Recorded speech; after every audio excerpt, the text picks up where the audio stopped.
Review of the physical and forensic evidence was painstaking and very detailed. We looked at the medical examiner's report as well as an independent autopsy report. We looked at toxicology report, shot spotter audio, SFPD crime scene investigation report, and we commissioned 2 experts to look at this entire incident and help us get a better understanding of what occurred. 3D Forensics prepared forensic animation of the shooting, which I will be sharing with you later, and we contracted with a use of force expert to give us a better understanding of police practices and the law in relation to this particular case. As described in the summary of the investigation and legal analysis we prepared on this incident, numerous witnesses saw or heard things relevant to the events of the night. The body of evidence supports the accounts given by the officers. I'd like to point out to the right here, we put together a chart, and the important point to point is, and this will be available to all of you, where you see a red line, that indicates where there is some discrepancy between what the officers indicated and some of the evidence. But as you can tell, overwhelmingly, what we see is green. The white part is areas where it's neutral, and the salient points of this investigation. 2 important areas of concern in our evaluation of the evidence were whether Perez-Lopez was unarmed or whether he was running away at the time that he was shot.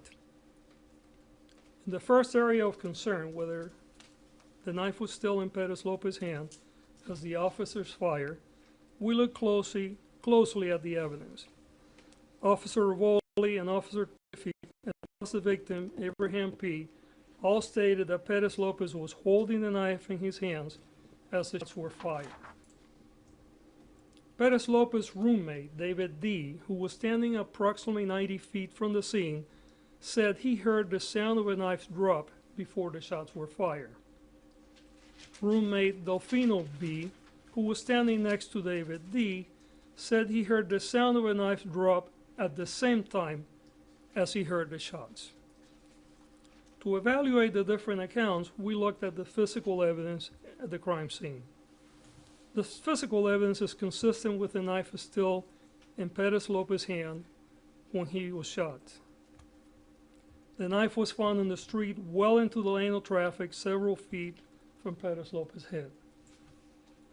If the knife had been dropped before the shots were fired, it would likely have landed either at the edge of the sidewalk where Perez-Lopez was standing before he turned and stepped off the curb into the street, or in the street between the 2 parked cars.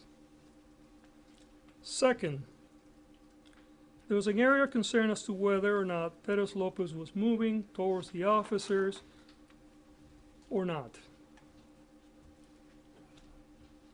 There were 2 autopsies performed, one by the San Francisco medical examiner and one by forensic pathologists retained by the family. Both reports show that of the 6 bullets that struck Perez-Lopez, 1 struck him from the side, while 4 struck him in the back, and 1 shot struck him in the back of his head. Abraham P. told investigators that he thought that Officer Rivoli shot Perez-Lopez in the back as Perez-Lopez was coming towards Abraham P. The answers to this question, for answers to this question, we'll look to the physical evidence as well as consulting with our use of force expert. Our use of force expert stated that the evidence can be reconciled with Officer Rivoli's account of the event by reference to studies relating to action versus reaction time and the mechanics of shooting accurately. Our expert explained it as follows. Officer Rivoli may have accurately recalled that Perez-Lopez was facing him when he made the decision to shoot and started the process of taking the first shot, but based on reaction time, Perez-Lopez would have been able to turn 90 to 180 degrees by the time the first bullet hit him. He further explained that once Officer Rivoli saw Perez-Lopez coming towards him with a knife and decided to shoot, his focus would have turned to the mechanics of shooting accurately, and he may have at that point lost sight of the exact position of Perez-Lopez as he started to fire. Our expert ultimately concluded that the use of force by Officer Tiffy was objectively reasonable in order to prevent Perez-Lopez from killing or seriously injuring Abraham P., and that the use of force by Officer Rivoli was objectively reasonable to prevent Perez-Lopez from killing or seriously injuring him, or turning and killing or seriously injuring his partner, Abraham P.